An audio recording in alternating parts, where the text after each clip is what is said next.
TMC सांसद महुआ मोइत्रा की मुश्किलें कम होने का नाम ही नहीं ले रही हैं। कारोबारी दर्शन हीरानंदानी के कहने और उनसे पैसे लेकर संसद में सवाल पूछने के मामले में महुआ मोइत्रा मुश्किल में घिर चुकी हैं। लोकसभा की एथिक्स कमेटी ने महुआ के निष्कासन की सिफारिश की है। इस संबंध में प्रस्ताव एथिक्स कमेटी में पारित किया जा चुका है, जिसे मानसून सत्र में पेश किया जाएगा।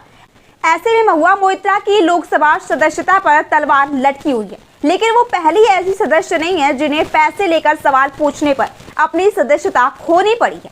ऐसे कई दर्जनों भर सांसदों को अपनी सदस्यता खोनी पड़ी है और सबसे ज्यादा सदस्यता बीजेपी सांसदों को ही खोनी पड़ी है।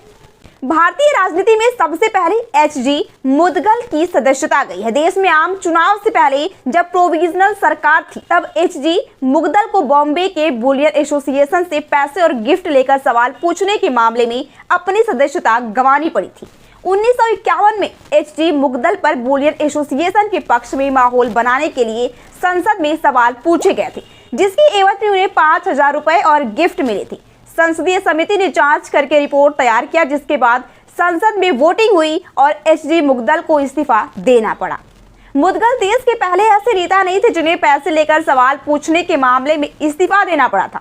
1 दर्जन सांसदों ने अपनी सदस्यता गंवाई है। एचजी मुदगल ही नहीं बल्कि करीब 1 दर्जन सांसदों को पैसे लेकर सवाल पूछने के मामले में अपनी सदस्यता गंवानी पड़ चुकी है। साल 2005 में एक मीडिया संस्थान से सत्ता पक्ष और विपक्ष के सांसदों का स्टिंग ऑपरेशन किया था। 11 सांसदों को संसद में सवाल पूछने के लिए पैसे लेते हुए दिखाया गया था। नोट फॉर क्वेरीज मामला काफी तूल पकड़ा था, जिसे लेकर एक स्पेशल कमेटी लोकसभा में गठित की गई थी। कांग्रेस सांसद पवन कुमार बंसल की अगुवाई में बनाई गई थी यह कमेटी। इस कमेटी ने पैसा लेकर संसद में सवाल पूछने वाले सभी लोकसभा सांसदों के खिलाफ जांच किया था और उसके बाद उन सभी को अपनी सदस्यता गंवानी पड़ी थी। इस तरह से एक अभी तक पैसे लेकर सवाल पूछने के मामले में दर्जन भर सांसदों को इस्तीफा देना पड़ा है। बीजेपी के सबसे ज्यादा सांसद फंसे हैं। पैसा लेकर संसद में सवाल पूछने के मामले में जिन सांसदों की सदस्यता गई है, उसमें सबसे ज्यादा बीजेपी के ही सांसद रहे हैं। 2005 में पैसे लेकर जिन 11 सांसदों की सदस्यता गई थी, उसमें 10 लोकसभा और 1 राज्यसभा सदस्य थी। बीजेपी के 6 सांसद, बसपा के 3 सांसद, इसके अलावा कांग्रेस और आरजेडी के 1-1 सांसद थे।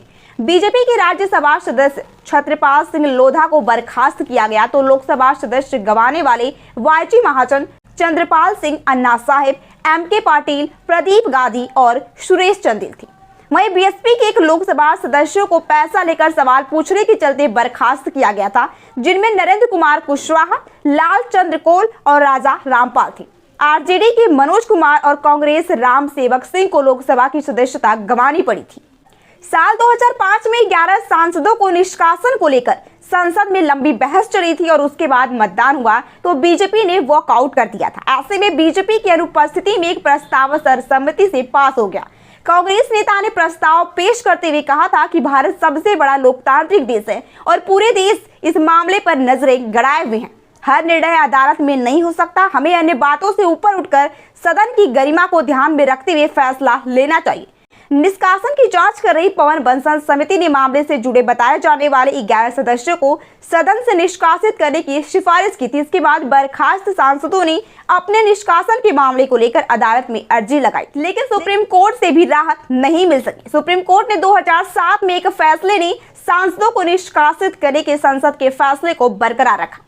भारत में एक संसद सदस्य को कई कानूनों के तहत अयोग्य घोषित किया जा सकता है। सबसे आम कानून जो एक सांसद की अयोग्यता का कारण बन सकता है, वह भारतीय संविधान की 10वीं अनुसूची है, जिसे दल बदल विरोधी कानून के रूप में भी जाना जाता है। यह कानून उन सांसदों की अयोग्यता के नियम निर्धारित करता है जो वोट पर अपनी पार्टी के व्हिप का उल्लंघन करते हैं। यह कानून सांसदों को स्वेच्छा से अपनी पार्टी की सदस्यता छोड़ने, मतदान करने या पार्टी के निर्देश के खिलाफ मतदान करने से बचने या किसी अन्य पार्टी में शामिल होने से रोकता है। वहीं दूसरा कानून जिसके तहत एक सांसद को अयोग्य घोषित किया जा सकता है, उनमें जनप्रतिनिधित्व अधिनियम 1951 शामिल है। यह कानून संसद की सदस्यता के लिए योग्यता और अयोग्यता निर्धारित करता है। इन कानूनों के अलावा एक सांसद को दिवालियापन, नैतिक अधमता, मानसिक अस्वस्थता या सरकार के तहत लाभ का पद धारण करने वाले अपराध के लिए दोषी ठहराया जा सकता है। इस तरह से अभी तक देश में कुल 42 सांसदों की सदस्यता समाप्त हो चुकी है, जिसमें राहुल गांधी की सदस्यता बहाल होने के बाद 41 सदस्य हैं जिन्हें अपनी सदस्यता गंवानी पड़ी है। वैसे इस मामले में आपकी क्या राय है? इस पर एक्शन लेना चाहिए कि नहीं?